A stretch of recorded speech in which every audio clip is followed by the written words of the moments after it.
Ukrainians are fighting against those who invaded them, they are freedom fighters. When the Palestinians stand up and fight against oppression for 70 years, just when things were beginning to be somewhat normal, and we thought that COVID is about to end and masks are coming off, and we're trying to settle into a new phase of our lives, subhanallah, a political incident captures the imagination of the world, and one of the great superpowers of our times, Russia, invades Ukraine.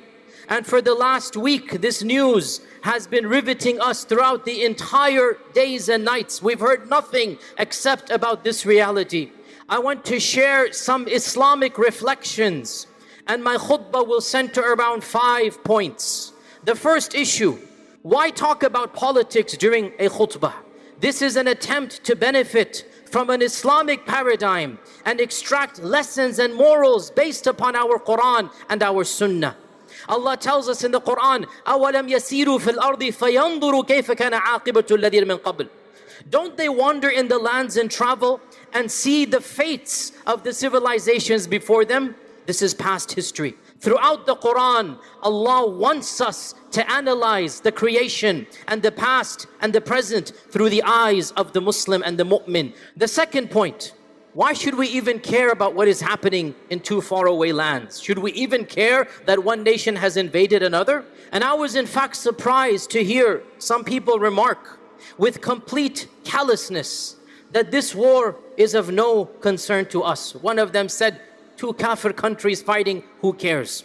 This really surprised me because it betrays an ignorance of both history and of basic Islamic theology.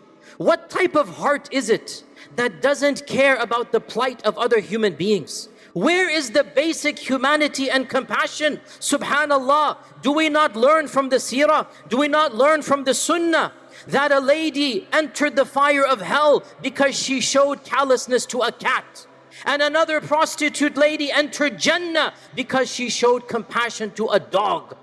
If Allah will punish people for being hard-hearted towards animals, and Allah will reward people for being compassionate towards animals, including dogs, then what do you think about compassion and mercy towards your fellow human beings? The third benefit that we will gain from this incident that we are seeing, it reminds us of the reality of the nature of man. The angels understood the reality of this creation.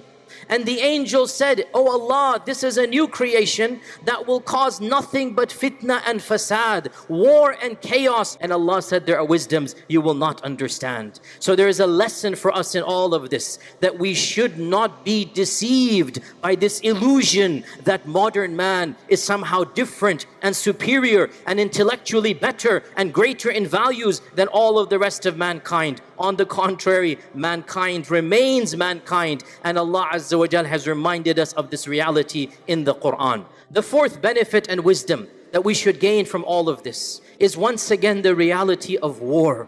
And this is a very deep topic.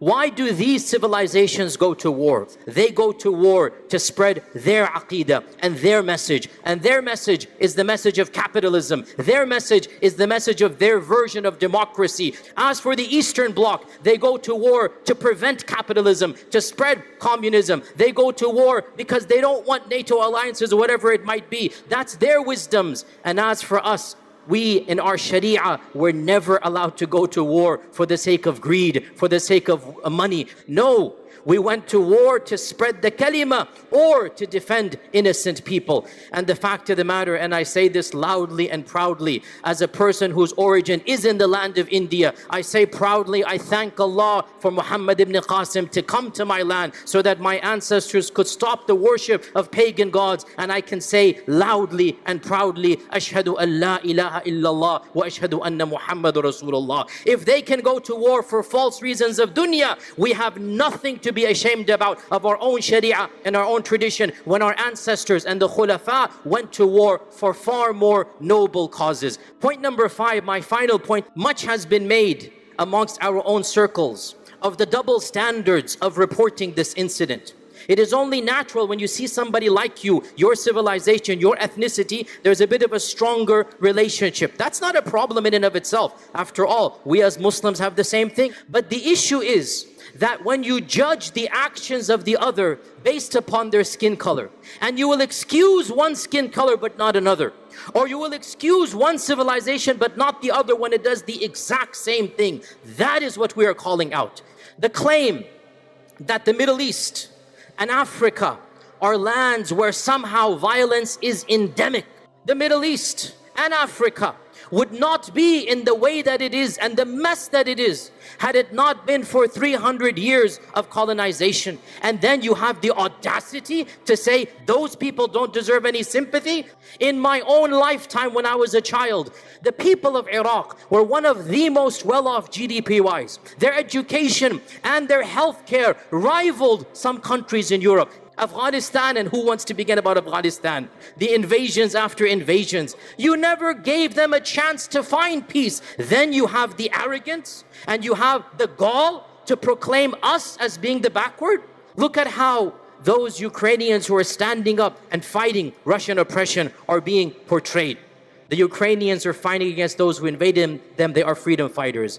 When the Palestinians stand up and fight against oppression for 70 years, they become the aggressors. Why is there two different methods of judging? This is the double standards and hypocrisy that we need to point out, brothers and sisters.